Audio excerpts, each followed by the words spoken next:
ఒక్కగాని ఒక్కరు అంత ముందుగా సల్లారు ముందుగా నేను చాకి గారాబాగా నిన్ను పెంచాలి. నిన్ను విడిచి నేను చూడకుండా నిన్ను మాట్లాడకుండా నేను ఎలా ఉండగలనమ్మా? అవును తల్లి. అబ్బా అవునమ్మా. నేను మరోసారి గుర్తు చేసి మీ అత్తగారు నేను వెళ్ళి వచ్చాను తల్లి. అలాగే గుర్తు చేసి వెళ్ళి వచ్చదనమ్మా. అవునమ్మా. అవును తల్లి. గోవిందనారాయణ పుట్టవాస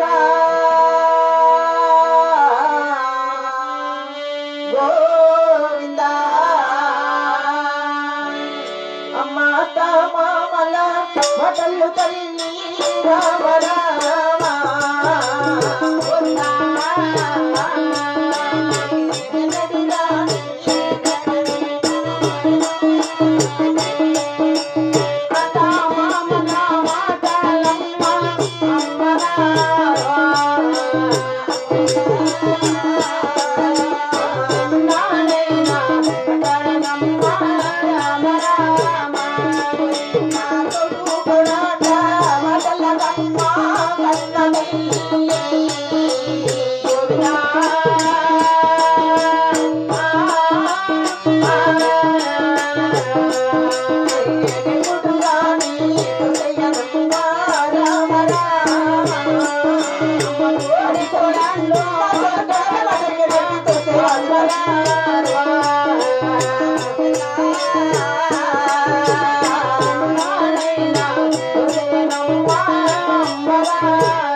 జగనమ్మ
దశమైన కన్న తల్లి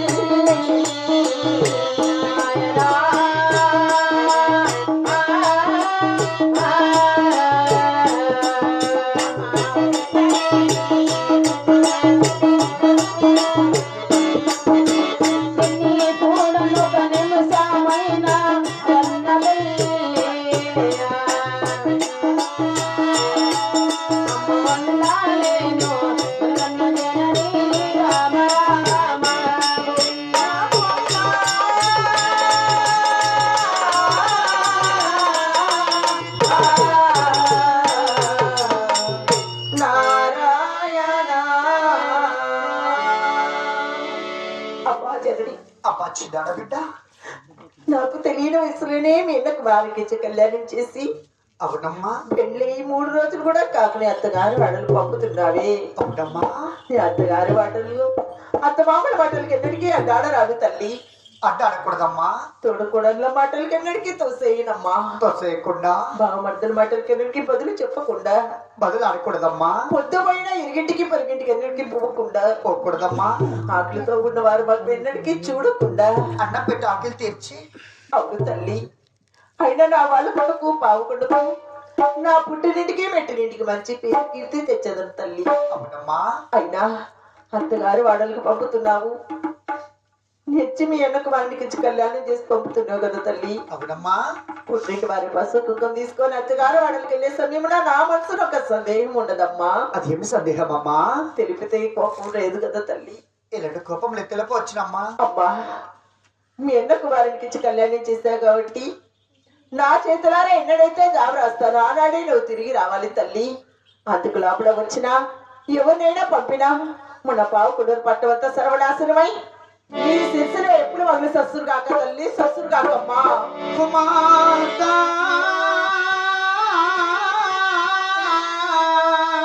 అవును తల్లి,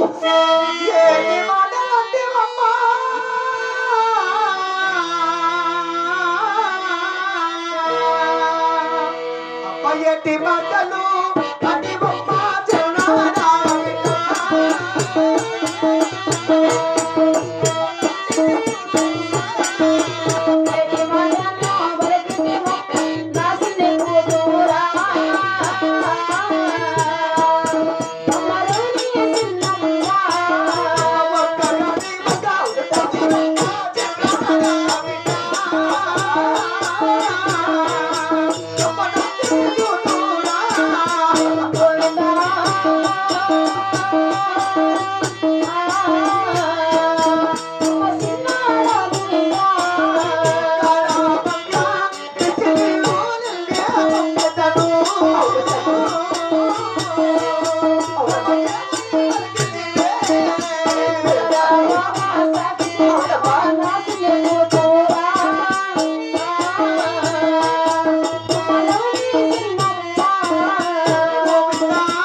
ఎన్నో సేవలు చేసిన ఎందుకు అన్నాడు.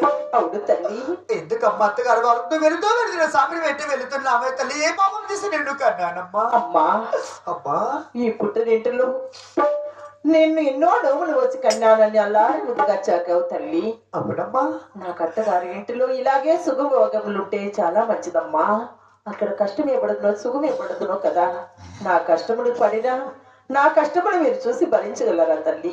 అందువల్లనే నా చేతులని నేనైతే రాబు రాస్తాను ఆనాడు రావాలని శాపం పెట్టి వెళ్తున్నానే కానీ నీ మీద కసి గాని కోపం గాని లేదు తల్లి. అబ్బా అమ్మా, ఏ ఆడ జన్మకైనా అత్తారిల్లు శాశ్వతము, పుట్టిన శాశ్వతమమ్మా. అమ్మా, ఇక నువ్వు దుఃఖం ఆపుకొని నువ్వు నిజంతో లేఖ రాసేంత వరకు అవును తల్లి, నేను మీ పోలు కొడుకు రానమ్మా. మహాభాగ్యం అమ్మా. నేను ప్రమాణం చేసి వెళుతాను తల్లి. అవును తల్లి, నాకు ఆఖరిసారిగా పుట్టింటి వారి పసుపు కుంకుమ శ్రీరారైక ఉడివి పోసి నా అత్తగారు వాళ్ళని పంపినా వెళ్ళి వచ్చదు తల్లి. అవునమ్మా. అవును తల్లి. ప్రమాణం చేయమంటావా తల్లి?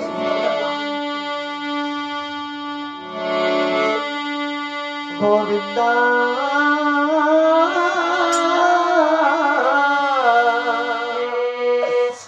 నారాయణ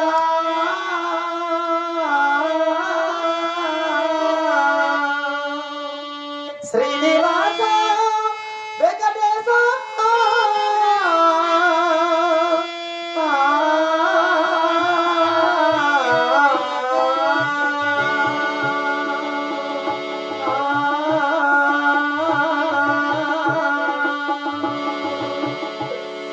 నిన్ను విడలేను నిన్ను చూడలేను నిన్ను విడలేను నిన్ను చూడలేను నిన్ను చూడకుండా నేను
అయినా మన గ్రామస్తులకు తెలియజేయమంటే ఆనాడు చిన్నమ్మ తల్లి కళ్యాణ్ మేత గారు వాడడానికి వెళ్ళే సమయంన ఆ పావుగుండలో చిన్నలు పెద్దలు ఊరు వారంతా కలిసి పసుపు కుంకం ఇచ్చి ఒడి బియ్యం పోసి వాళ్ళ దగ్గర ఉన్న కాటికి దాన ధర్మం చేసి అత్తగారు వాళ్ళని పంపారండి. అయినా ఈనాడు మన గ్రామంలో చిన్నమ్మ తల్లి కళ్యాణ్ మేత గారు వాడడానికి వెళ్ళే సమయమున పసుపు కుంకం ఇచ్చిన వారికి పుణ్యలోకం కలుగునమ్మా, వర్షదానం చేసిన వారికి వైకుంఠం కలుగును, కాసు దానం చేసిన వారి కర్మాలన్నీ తొలుగు తల్లి. నాలాంటి ఆడబిడ్డలగన్న తల్లిదండ్రులారా, చూసేటమ్మలారా, అక్కలారా, చిన్నమ్మ తల్లికి పసుపు కుంకం ఇచ్చి మీ దగ్గర ఉన్న కాటికి దాన ధర్మం చేసి అత్తగారు ఆడ పంపాలని మరి కోరుకుంటూ